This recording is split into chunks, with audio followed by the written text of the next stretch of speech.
Good morning, good evening, good afternoon. आज हम जो है वो हमारे नेक्स्ट चैप्टर का रिवीजन करेंगे जीएसटी के अंदर। हमारा नेक्स्ट चैप्टर है time of supply. Time of supply जो है वो हमारे दो सेक्शंस हैं इसके अंदर। एक है सेक्शन नंबर 12, एक है सेक्शन नंबर 13। 12 सेक्शन के जो है हमारे पास दोनों के ही सब सेक्शंस हैं 1, 2, 3, 4, 5, 6, दोनों के सेम सब सेक्शंस हैं। दोनों का फर्स्ट सब सेक्शन किसी काम का नहीं है, वो वहीं पे बता दूंगा मैं आपको। सेकंड जो सब सेक्शन है वो दोनों केस में एफसीएम के बारे में बात करता है कि एफसीएम के केस में टाइम ऑफ सप्लाई कैसे निकालेंगे। जो थर्ड सब सेक्शन है वो दोनों ही केस में जो है वो आरसीएम की बात करता है कि आरसीएम के केस में हम टाइम ऑफ सप्लाई कैसे निकालेंगे। हाँ, 12 जो है वो सप्लाई ऑफ गुड्स का है, 13 जो है वो सप्लाई ऑफ सर्विस का है। इसके अलावा फोर्थ जो है वो दोनों केस में वाउचर की बात करता है कि वाउचर के केस में हम कैसे निकालेंगे। ये 12 हो गया वाउचर ऑफ गुड्स का और 13 हो गया वाउचर ऑफ सर्विस का।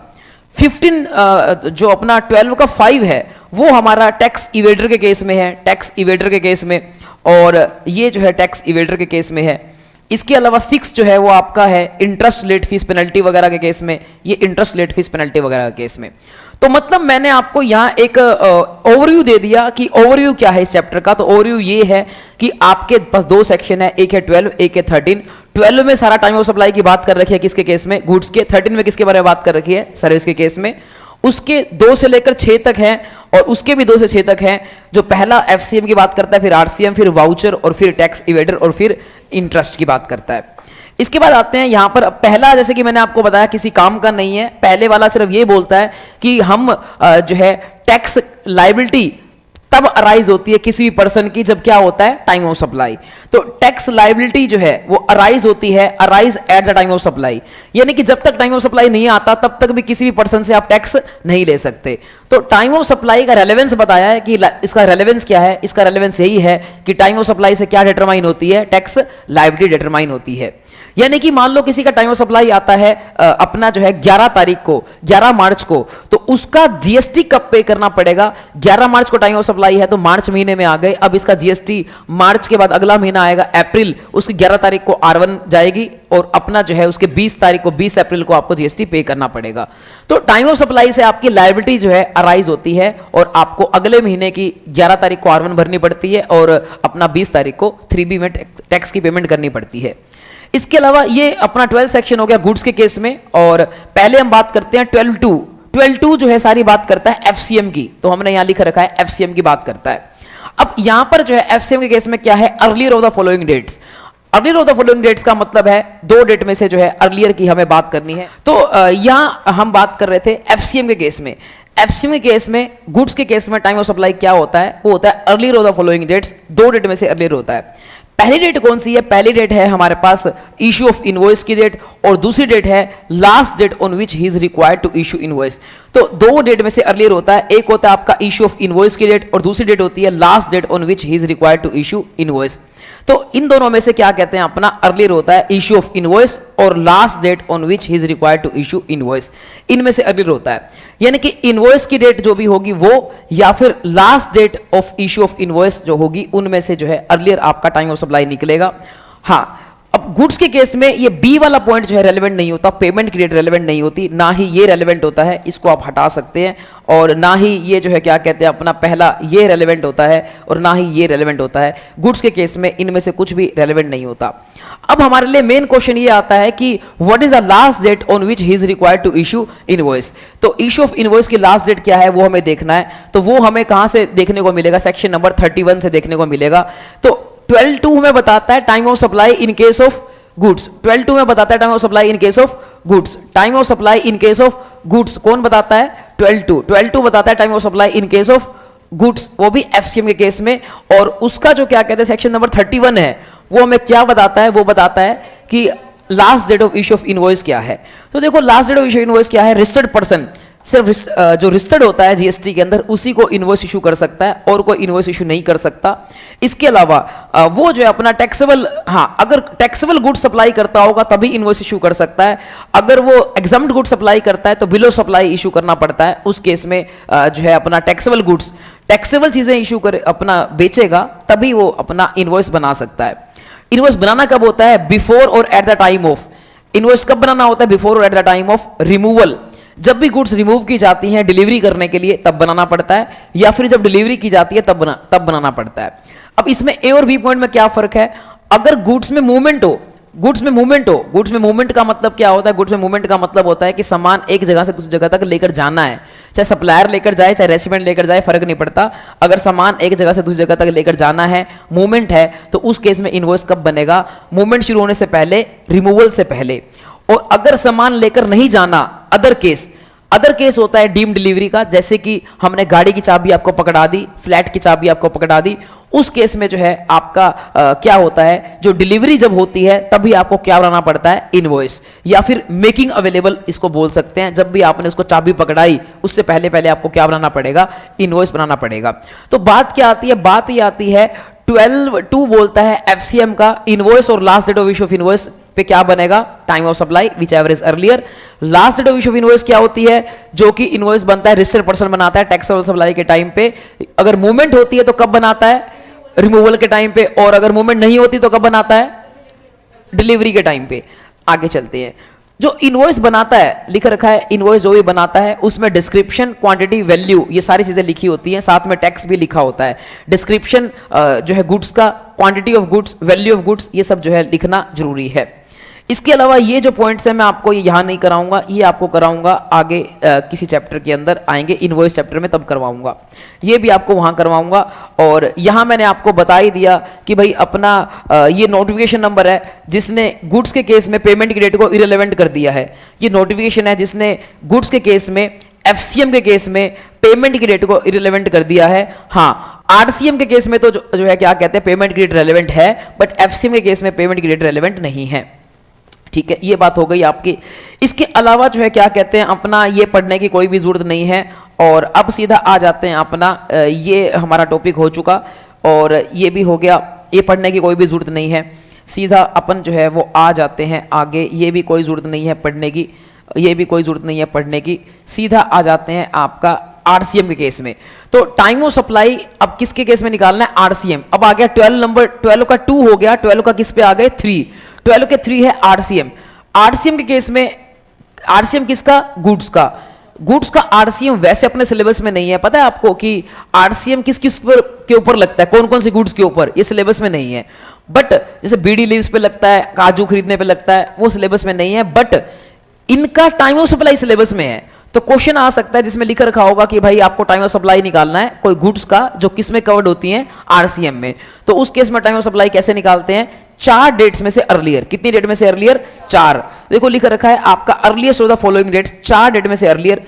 पहली डेट है date of receipt of goods, दूसरी डेट है आपकी date of payment entered in the books of account of recipient, और तीसरी डेट है date on which payment debited in the bank account of recipient, और चौथी डेट है हमारे पास 31st day plus invoice. Invoice की डेट में आप 31 डेज ऐड कर दीजिए तो हमारी चौथी डेट आ जाती है। इन चारों में से क्या कहते हैं आपको अर्लियर हमें क्या बनाना पड़ता है? टाइम ऑफ सप्लाई निकलता है। एक तो हो गया गुड्स रिसीव कब किया वो, दूसरा कब हो गया कि पेमेंट की 2 डेट्स है। पेमेंट की पहली डेट है, अच्छा यहां पर पेमेंट हमें किसकी बुक्स में देखनी है? सप्लायर की बुक में देखनी है, रेसिपिएंट की बुक में देखनी है। यहां हमें पेमेंट किसकी बुक में देखनी है? रेसिपिएंट की बुक में देखनी है। किसकी बुक में देखनी है? रेसिपिएंट की बुक में देखनी है। रेसिपिएंट की बुक में क्यों देखनी है? क्योंकि यहां पर जो है आरसीएम लग रहा है, तो टैक्स किसको पे करना है? रेसिपिएंट को। इसलिए हम किसकी बुक्स चेक कर रहे हैं? रेसिपिएंट की। तो हम रेसिपिएंट की बुक्स में देखेंगे कि भाई पेमेंट की एंट्री कब पास कर रखी है, या तो वो, या फिर चेक करेंगे अपना जो है पेमेंट उसके बैंक अकाउंट से कब डेबिट हुई है। क्योंकि रेसिपिएंट पेमेंट करेगा तो बैंक अकाउंट से पेमेंट क्या होगी? डेबिट होगी, क्रेडिट नहीं होगी। तो पेमेंट डेबिट कब हुई है, या फिर उसने जब एंट्री पास की है ये डेट हो गई, या फिर जब इनवॉइस बनाएगा सप्लायर उसके अंदर कितने दिन ऐड कर दीजिए? 31st डे जो है क्या कहते हैं 31st डे ऐड कर दीजिए तो भी आपकी डेट आ जाएगी। इनवॉइस चाहे सप्लायर बनाए रेसिपिएंट बनाए फर्क नहीं पड़ता, हमें सिर्फ ये देखना है इनवॉइस कब बनाए, उसमें कितने दिन ऐड करने हैं? 31st। इन चारों डेट में से क्या निकल जाएगी आपकी? अर्लियर जो है वो बन जाएगी टाइम ऑफ सप्लाई। ये ध्यान रखना आपका, यहाँ पेमेंट जो है रेसिपिएंट की बुक्स में देखनी है। इसके ऊपर पक्का अगर एमसीक्यू बनता है वो सप्लायर की बुक्स की पेमेंट भी देता है। आप कंफ्यूज जाओगे कि सप्लायर की बुक्स की पेमेंट देखनी है या रेसिपिएंट की बुक्स की, तो हमें रेसिपिएंट की बुक्स की पेमेंट देखनी है। इसके अलावा अगर it is not possible to determine the time of supply as per the above provisions. अगर हमारे पास ना तो इनवॉइस हो, ना ही पेमेंट हो, ना ही रिसीट ऑफ गुड्स का सबूत हो, कुछ भी ना हो, तो फिर हम क्या देखते हैं, रेसिपिएंट की बुक्स में entry of the books, entry कि भाई इसकी एंट्री कब की है, परचेज की एंट्री कब की है। ये पेमेंट की एंट्री बात नहीं है, ये परचेज की एंट्री की बात है। परचेज की एंट्री कब होती है, purchase account debit to supplier, ये एंट्री पास की होगी रेसिपिएंट ने, तो ये एंट्री जब करेगा उस हिसाब से टाइम ऑफ सप्लाई बन जाएगा। बट ये हमारी लास्ट प्रेफरेंस रहेगी। पहले प्रेफरेंस क्या रहेगी आपकी, जो ऊपर लिखा हुआ है ये पहली प्रेफरेंस रहेगी।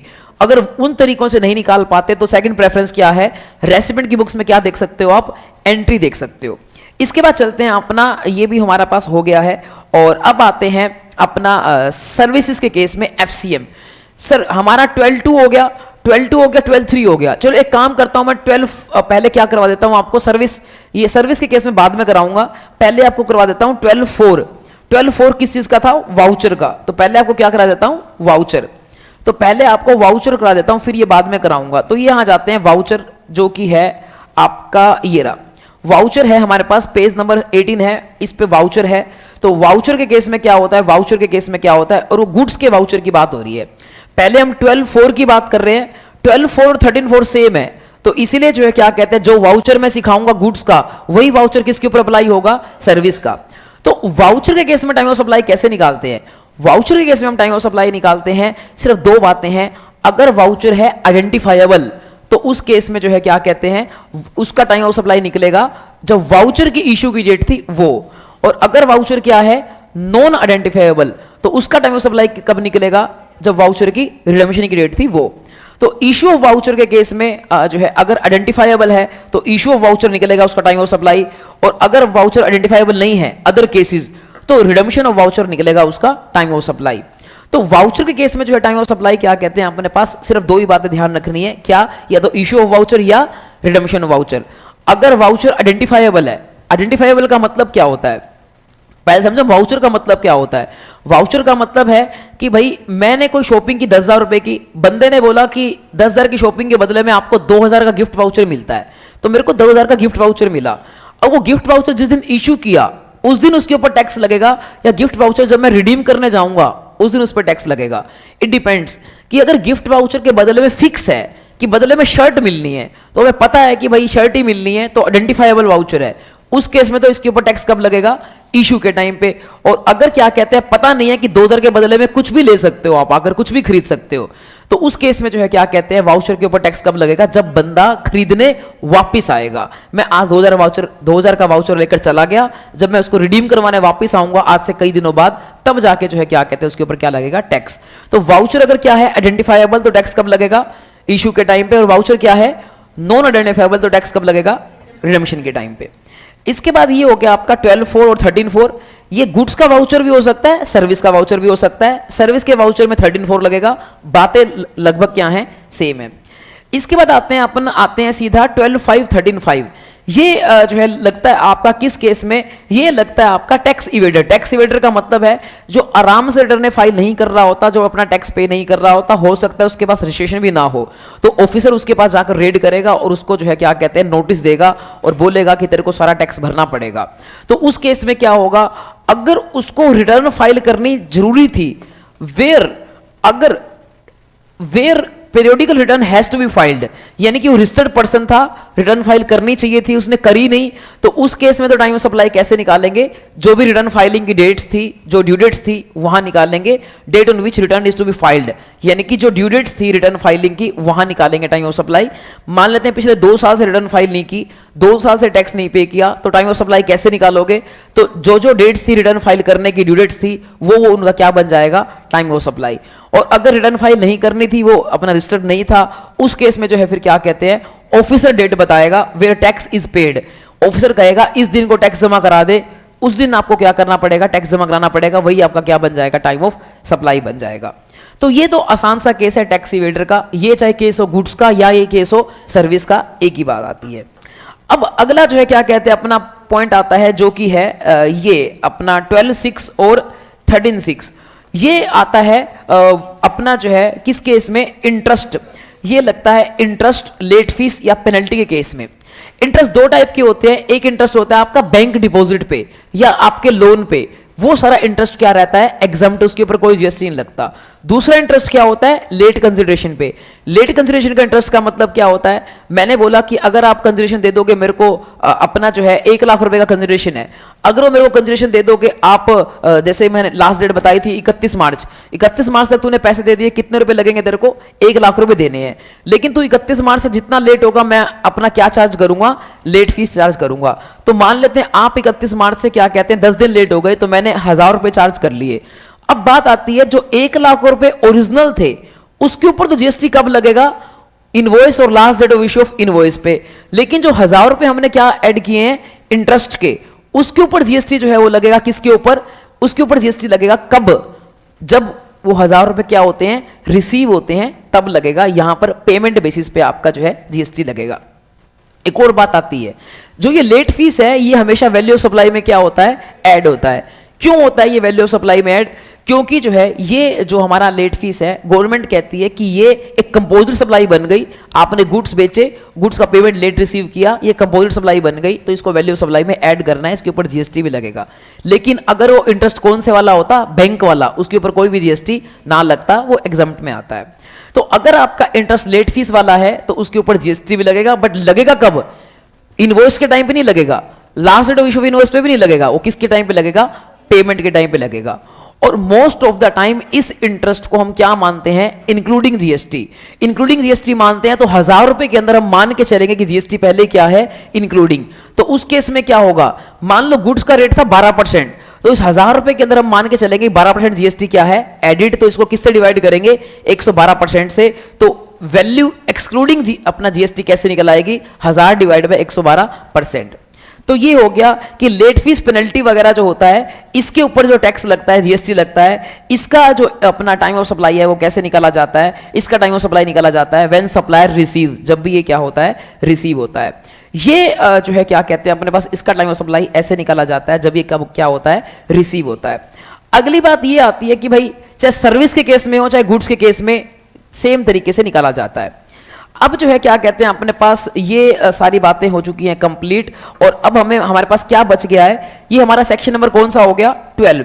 12 का 1 काम का नहीं है। 12 में 2 में क्या था, एफसीएम का टाइम ऑफ सप्लाई कैसे निकालते हैं। फिर 12 3 में क्या था, आरसीएम का टाइम ऑफ सप्लाई कैसे निकालते हैं, एफसीएम का टाइम ऑफ सप्लाई कैसे निकालते हैं, इश्यू ऑफ इनवॉइस और last date of issue of invoice. RCM का टाइम ऑफ सप्लाई कैसे निकालते हैं, अपने पास 4 डेट में से अर्लियर थी, receipt of goods, invoice plus के 31st डे प्लस, या फिर और कौन सा था, और था हमारे पास पेमेंट की 2 डेट्स थी, रेसिपेंट की बुक्स में एंट्री कब हुई, और दूसरा बैंक अकाउंट में कब जो है डेबिट किया गया। फिर अपना आता था कौन सा, अपना वाउचर आइडेंटिफाइबल है तो इशू की डेट, और नॉन आइडेंटिफाइबल है तो रिडेम्पशन की डेट। 5वां कौन सा था, टैक्स इवेडर, रिटर्न की डेट, या फिर टैक्स जब पे करेगा वो वाली डेट।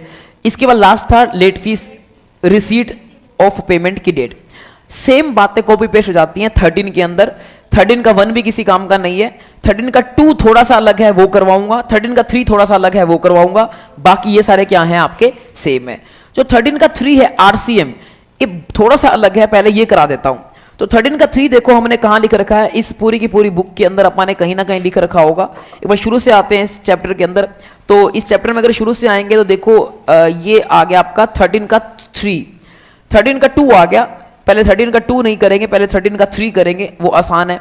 तो 13 का 3 जो है क्या कहते हैं वो लिख रखा है, अपना पेज नंबर है ये रहा, ठीक है। तो पेज नंबर 16 पे है, पहले 13 का 3 करेंगे। तो इसमें क्या है, इसमें ये है कि आरसीएम है और सर्विस है। इस केस में कैसे निकालोगे time of supply, earlier of the dates. RCM of goods में कितनी डेट देखते थे, 4। आरसीएम ऑफ सर्विस में कितनी डेट्स देखते हैं, 3। 3 कौन कौन सी, पहली डेट वहां पर होता था रिसीट ऑफ गुड्स, यहां रिसीट ऑफ सर्विस की डेट नहीं है, ठीक है। बाकी जो आपकी 3 डेट एज इट इज है, उसमें से दूसरी डेट कौन सी होती थी, पेमेंट की एंट्री कब की जाएगी, तो यहां पर भी वही है, payment entered in the books of account of recipient. अगली डेट कौन सी होती थी, पेमेंट बैंक अकाउंट में डेबिट कब होगी, यहां पर भी वही है, payment debit in the bank account which ever is earlier. अगली डेट कौन सी होती थी, 31st डे, यहां पर बस क्या है 61st डे। इनवॉइस प्लस के 61 डेज है, यहां पर 61 डेज है, इनवॉइस प्लस के 61 डेज है, ठीक है, यही है। बाकी वहां पर भी एक बात थी, अगर ऊपर वाले प्रोविजन के हिसाब से अगर आप ना कर पाओ टाइम ऑफ सप्लाई तो फिर कैसे निकालोगे, उस केस में आप निकालोगे। जहां ए और बी क्लोज अप्लाई नहीं होगा तो आप कैसे निकालोगे? उस केस में निकालोगे रेसिपिएंट की बुक्स में सर्विस की एंट्री पास कब हुई, तो entry in the books of recipient ये हम चेक करेंगे। इसमें एक ये बात नहीं है जो कि गुड्स में नहीं थी, ये वाला जो प्रोवाइजो है ये इसमें जो है नया है। क्या नया है? ये प्रोवाइजो है इंपोर्ट ऑफ सर्विस के केस में। ये गुड्स में क्यों नहीं था? क्योंकि इंपोर्ट ऑफ गुड्स के केस में जीएसटी लगता ही नहीं है, तो ये है सिर्फ इंपोर्ट ऑफ सर्विस के केस में। तो देखो ये लिखे, ये है सर्विस के केस में, ये है अपना इंपोर्ट ऑफ सर्विस के केस में, सर्विस के केस में है। और वो भी आपने इंपोर्ट किया हो कैसे? फ्रॉम एसोसिएटेड एंटरप्राइज, तो ये लगता है। एसोसिएटेड एंटरप्राइज अगर आप इंपोर्ट करोगे तो ये लगता है। एसोसिएटेड एंटरप्राइज को आप एक तरह से डीडीपी मान सकते हो। डीडीपी के केस में जो है क्या कहते हैं, अगर आपकी फॉरेन में कोई ब्रांच है, आप उससे इंडिया में सर्विस इंपोर्ट करते हो तो ये लगता है। तो अगर आपकी जो है सर्विस लोकेटेड आउटसाइड इंडिया, बाहर कोई ब्रांच है, उससे आप सर्विस रिसीव करते हो तो ये लगता है। तो उस केस में टाइम ऑफ सप्लाई कैसे निकालना है? Date of entry in the books of account of recipient और date of payment whichever is earlier. यानी कि जब रेसिपिएंट बुक्स ऑफ एंट्री कोई एंट्री पास करेगा, सर्विस रिसीव करने की एंट्री पास करेगा, इंडिया वाला क्लाइंट सर्विस रिसीव करने की एंट्री पास करेगा। क्या एंट्री पास करेगा कि सर्विस रिसीव हो गई या सर्विस अकाउंट डेबिट टू, पैसे देने हैं किसको? पैसे देने हैं जो भी उसका एसोसिएटेड एंटरप्राइज होगा, तो जो भी उसका जो है डीडीपी होगा उसको पैसे देने हैं, उसको जो है क्या कहते हैं अपना क्रेडिट करेगा ये एंट्री। या फिर जब आपने क्या की, पेमेंट की, उनमें से जो भी कौन सी डेट आएगी अर्लियर आएगी, उस तरीके से क्या निकाला जाएगा आपका जो है, अब यहां पर क्या निकाला जाएगा? टाइम ऑफ सप्लाई निकाला जाएगा। मतलब क्या है? आरसीएम के केस में, सर्विस के केस में टाइम ऑफ सप्लाई कैसे निकाला जाता है? 3 डेट में से अर्लियर। कौन कौन सी 3 डेट? पहली पेमेंट की डेट, 2 डेट है पेमेंट की, तीसरी इनवॉइस प्लस के 61st डे। ये नॉर्मल केसेस में है। और अगर आप इंपोर्ट और सर्विस कर रहे हो किससे?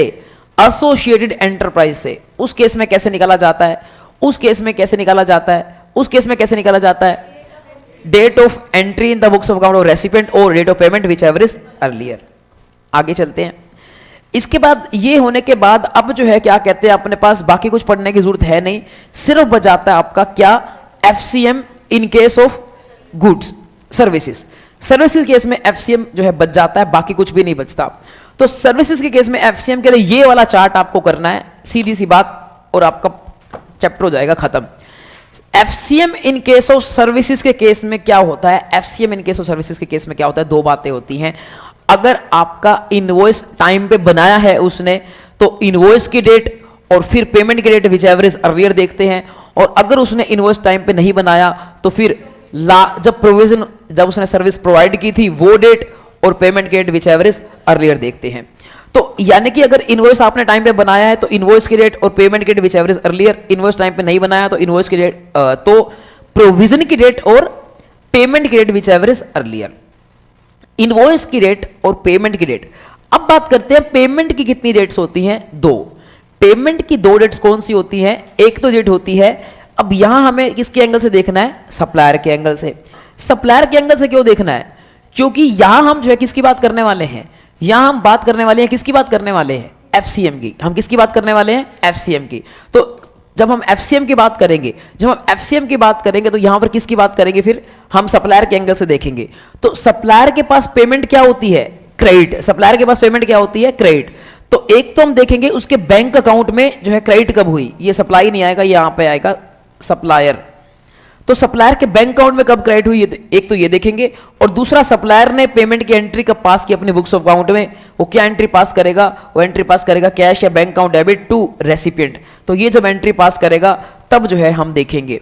तो क्रक्स क्या है? क्रक्स ये है कि जब भी क्या होता है, जब भी बेटे क्या होता है? FCM in case of services, तो हम क्या करते हैं?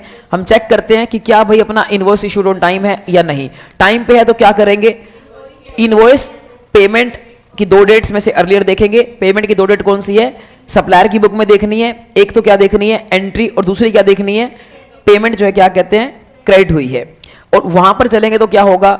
इनवॉइस क्या हुआ है? अगर टाइम पे इशू नहीं हुआ तो उस केस में प्रोविजन की डेट और दूसरा वही सेम पेमेंट्स की 2 डेट देखनी है अपने को, अर्लियर हो जाएगा। ये हो गया एफसीएम के केस में। अब क्वेश्चन आता है कि सर ये जो अपना टाइम पे इशू हुआ है नहीं हुआ, ये कैसे पता चलेगा? तो भाई टाइम पे इशू हुआ है नहीं हुआ, ये सारी बातें यहां लिखी हुई हैं, अपना यहां तक मैंने आपको करा दिया है, यहां तक। अब बात आती है सर टाइम पे इशू हुआ है नहीं हुआ, इसके लिए हमें क्या पढ़ना पड़ेगा, सेक्शन नंबर 31। तो सर्विसेज के केस में कितना टाइम मिलता है हमें इनवॉइस जो है इशू करने का, सर्विस कंप्लीट होने के कितने दिन मिलते हैं, 30 डेज। वहां क्या होता था गुड्स के केस में, गुड्स के केस में होता था डिलीवरी या रिमूवल, यहां क्या होता है सर्विस कंप्लीट होने के 30 दिन के अंदर आप इनवॉइस इशू कर सकते हो। तो देखो क्या लिख रखा है, यहां लिख रखा है कि आपको आफ्टर प्रोविजन ऑफ सर्विस भी इशू कर सकते हो, but with in prescribed period. Prescribed period कौन सा है, प्रेस्क्राइब्ड पीरियड जो है रूल में लिखा हुआ है, रूल 47 में यहां लिख रखा है कि आपको जो है 30 days from the supply of service, का मतलब सर्विस कंप्लीट होने के 30 दिन में आपको इनवॉइस इशू करना है। इसकी कुछ एक्सेप्शन भी है। अगर आप इंश्योरर हो, अगर आप बैंकिंग कंपनी हो, अगर आप फाइनेंशियल इंस्टीट्यूशन हो, या अगर आप एनबीएफसी हो, इन 4 लोगों के केस में आपको 30 डेज की जगह कितने दिन मिलते हैं, 45 डेज मिलते हैं। तो इन 4 लोगों के केस में इनवॉइस इशू करने के लिए 45 डेज मिलते हैं, 45 डेज मिलते हैं from the completion of service. इन 4 लोगों के केस में 45 डेज मिलते हैं। इसके अलावा एक और एक्सेप्शन भी है, अगर इंश्योरर है, बैंकिंग कंपनी है, फाइनेंशियल इंस्टीट्यूशन है और एनबीएफसी है और टेलीकॉम ऑपरेटर है। अब 5 लोग आ गए, यहां तो आ गए 5 लोग, वहां थे 4 लोग। इन 5 लोगों के केस में अगर इन 5 लोगों के केस में अगर ये सर्विस सप्लाई कर रहे हैं बिटवीन डीडीपी, इन 5 लोगों के केस में अगर ये सर्विस सप्लाई कर रहे हैं बिटवीन डीडीपी, अगर ये 5 लोगों के केस में सर्विस सप्लाई कर रहे हैं बिटवीन डीडीपी, अगर ये 5 लोगों के केस में सर्विस सप्लाई कर रहे हैं बिटवीन डीडीपी, तब इनवॉइस कब बनाना है, तो इनवॉइस बनाना है बिफोर और at the time of such supplier. Supplier जब इसको रिकॉर्ड करेगा तब, या फिर एक्सपायरी ऑफ क्वार्टर, इनमें से जो भी अर्लियर हो तब आपको इनवॉइस बनाना है। तो इन 5 केस में तो आपको रिपीट करता हूं, सबसे पहले एफसीएम के केस में टाइम ऑफ सप्लाई कैसे निकालते हैं, सर्विस के केस में इनवॉइस टाइम पे इशू हो, इनवॉइस और payment whichever is earlier, time पे इशू ना हो, प्रोविजन और payment whichever is earlier. अब बात आती है इनवॉइस टाइम पे है या नहीं, तो इनवॉइस टाइम पे है या नहीं ये डिपेंड किसके ऊपर करता है, सेक्शन नंबर 31। वो बोलता है प्रोविजन ऑफ सर्विस से कितने दिन देखने हैं आपको, 30 डेज देखने हैं नॉर्मल केस में, 45 डेज देखने हैं 4 लोगों के केस में, और 5 लोगों के केस में अगर वो क्या कहते हैं, 5 लोगों के केस में अगर वो आपस में क्या है डीडीपी, और डीडीपी में सर्विस सप्लाई की जाती है, तो उन 5 लोगों के केस में जो है क्या कहते हैं, अपना आपने को देखने हैं क्वार्टर एंडिंग, और जब सप्लायर एंट्री पास करता है बुक्स में विच एवर इज अर्लियर। मान लेते हैं पारस है, पारस के 2 डीडीपी है, पारस की 2 ब्रांच है, पारस की 2 ब्रांच आपस में सर्विस प्रोवाइड करती हैं, तो उस केस में इनवॉइस कब इशू करना पड़ेगा, उस केस में 30 डेज में ही करना पड़ेगा, नॉर्मल रूल लगेगा। क्यों, क्योंकि पारस जो है क्या कहते हैं, ना तो एक पारस टेलीकॉम प्रोवाइडर है, ना इंश्योरर है, ना बैंकिंग कंपनी है, ना एफआई है, तो ये उन्हीं के केस में अप्लाई होगा। अगर ये 5 लोग अपने डीडीपी को करेंगे तब ये वाला रूल अप्लाई होगा। इसके अलावा फिर जो है क्या कहते हैं, ये वाला रूल हमने कर लिया, और अब आ जाते हैं सेक्शन 31 पे। 31 आपका एज इट इज सेम है जो गुड्स का था, कि वही आपकी सेम बात है कि डिस्क्रिप्शन होनी चाहिए, वैल्यू होनी चाहिए, टैक्स होना चाहिए वगैरह वगैरह, और ये सारी बातें जो है क्या कहते हैं आपको मैं इनवॉइस चैप्टर में करवाऊंगा, यहां नहीं करवाऊंगा, तो यहां नहीं करवाऊंगा, ये इनवॉइस चैप्टर में आपको करवाऊंगा। तो कहने का मतलब क्या है, अभी तक हमने सिर्फ इतना ही सीखा कि भाई इनवॉइस इशू करने की लास्ट डेट कौन सी है, 30 days from the date of provision of service, या 45 डेज इन सम केसेस, और एक कुछ एक्सेप्शनल केस के अंदर जब डीडीपी के बीच में होता है तो वहां पर क्या होता है, क्वार्टर एंडिंग और सप्लायर की बुक्स में entry which ever is earlier. अब क्या होता है, अब जो है क्या कहते हैं, इसमें एक प्रोवाइजो बच गया और एक एक्सप्लेनेशन बच गई। ये एक्सप्लेनेशन क्या बोलती है, तो पेमेंट की डेट बताती है।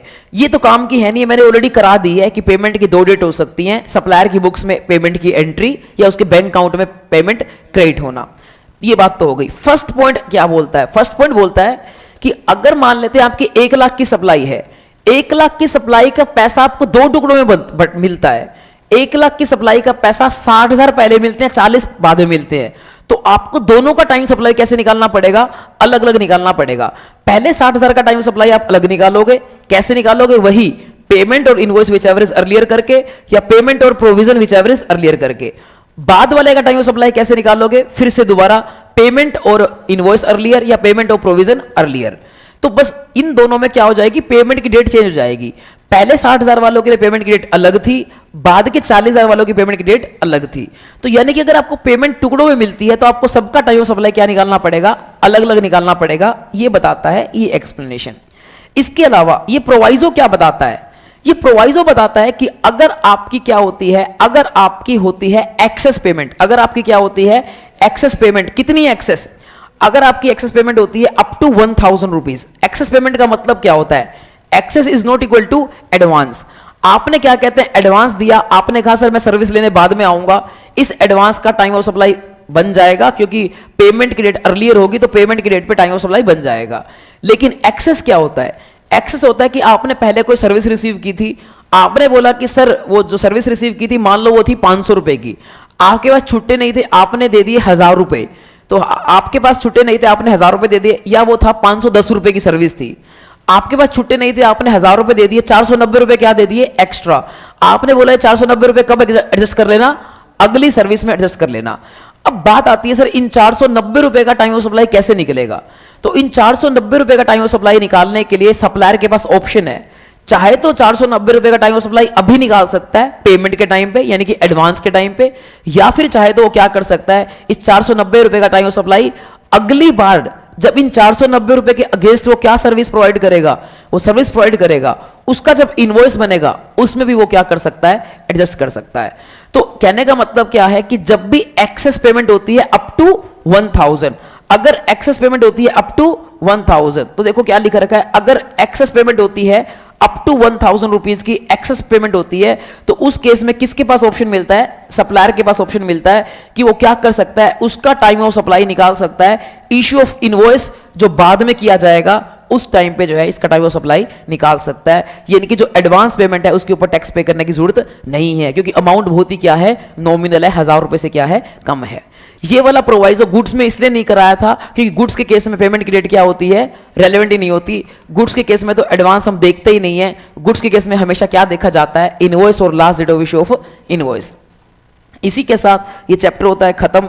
देखो कोई पेज पढ़ा हो तो बता देता हूं, अदरवाइज आपको मिलेंगे अब नेक्स्ट चैप्टर की रिवीजन के साथ। आई होप आपको रिवीजन लेक्चर पसंद आ रहे होंगे और आप मेहनत से पढ़ोगे। और इसके अलावा रिवीजन लेक्चर लगाने के बाद आपको एक काम और करना है, वो क्या करना है, क्वेश्चन बैंक मेरा जरूर सोल्व करना है। जब तक क्वेश्चन बैंक नहीं करोगे तो मैं नहीं मानता कि आपका कुछ भी हुआ है। तो आपको सिर्फ ये करना है, रिवीजन लेक्चर लगाने हैं और उसके बाद क्या करना है, क्वेश्चन बैंक करना है। मिलेंगे आपको नेक्स्ट लेक्चर में, बाय बाय।